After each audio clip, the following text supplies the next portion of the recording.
নমস্কার বন্ধুরা, তোমরা দেখছো লাইফ উইথ দিয়া। আর আজকে আমি দেখাবো একটি রথ বানিয়ে কিভাবে ফেলে দেওয়া জিনিস দিয়ে রথ বানানো যায়। তো এটা ছিল একটা আমার পুরনো খাতা, তো খাতাটা নিয়ে নিয়েছিলাম, সেই খাতার উপরের কভার পেজটা কেটে নিয়েছিলাম। তোমাদের কাছে যদি আরও বেশি শক্ত কার্ডবোর্ড থেকে থাকে তাহলে সেটা দিয়ে রথটা বানালে আরও মজবুত হবে। আমি এখানে রথটি বানানোর জন্য ব্যবহার করেছি একটা পুরনো খাতা, যেটার পাতা শেষ হয়ে গেছে, তার কভার, তার সাথে দুটো কালি শেষ হয়ে যাওয়া কলম আর কিছু রঙিন কাগজ। আর আঠা আমার কাছে তেমন ছিল না, একটা পুরনো আঠা থেকে কিছুটা বার করে ব্যবহার করেছি।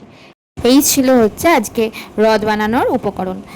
আর এই ভিডিওটা তৈরির সময় আমি একটা জিনিস বানিয়েছিলাম, কিন্তু সেটা আমি রথ বানানোর সময় ব্যবহার করিনি। সেটা কোনটা সেটা আমাকে ভালো করে দেখে কমেন্ট করো। রথ বানাতে বানাতে তোমাদেরকে চলো একটা গল্প শোনাই।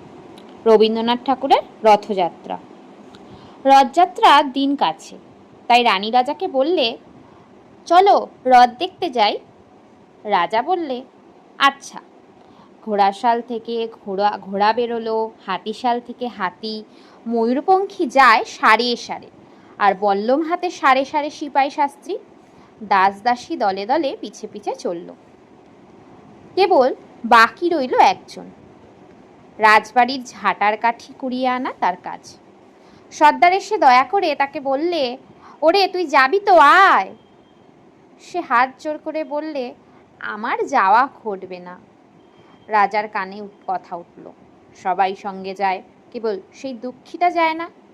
রাজা দয়া করে মন্ত্রীকে বললে, ওকেও ডেকে নিও। রাস্তার ধারে তার বাড়ি। হাতি যখন সেইখানে পৌঁছলো, মন্ত্রী তাকে ডেকে বললে, ওরে দুঃখী, ঠাকুর দেখবি চল।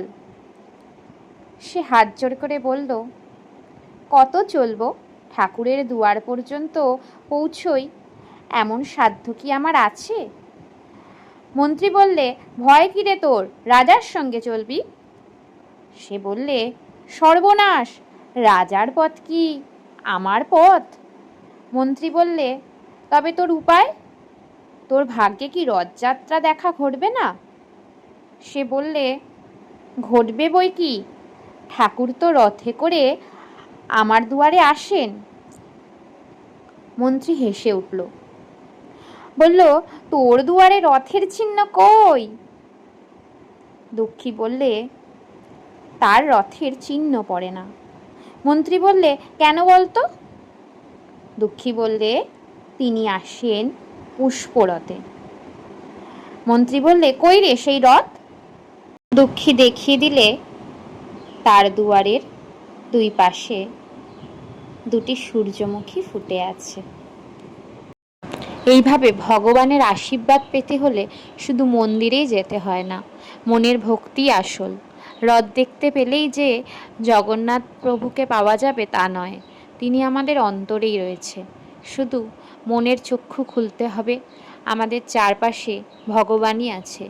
গাছে ভগবান, পাখির ডাকে ভগবান, শিশুতে ভগবান, অসহায় মানুষের মধ্যে ভগবান। শুধু তাকে খুঁজতে হবে, তাদের সেবা করে যেতে হবে। এই একই কথা শিখিয়ে গেছে নানা মহাপুরুষ থেকে লেখক লেখিকারা। শুধু আমাদের চলতে হবে সেই পথে। নাও, গল্প শোনাতে শোনাতে রথে দড়ি বাঁধা হয়ে গেছে, এবার রথ টানতে হবে। আমার এই রথটি আজকে একটি ভাবনার ওপর নির্মিত। আমরা তো সবাই জগন্নাথ, বলরাম আর সুভদ্রাকে রথে চাপিয়ে নিয়ে যাই মাসি বাড়ি।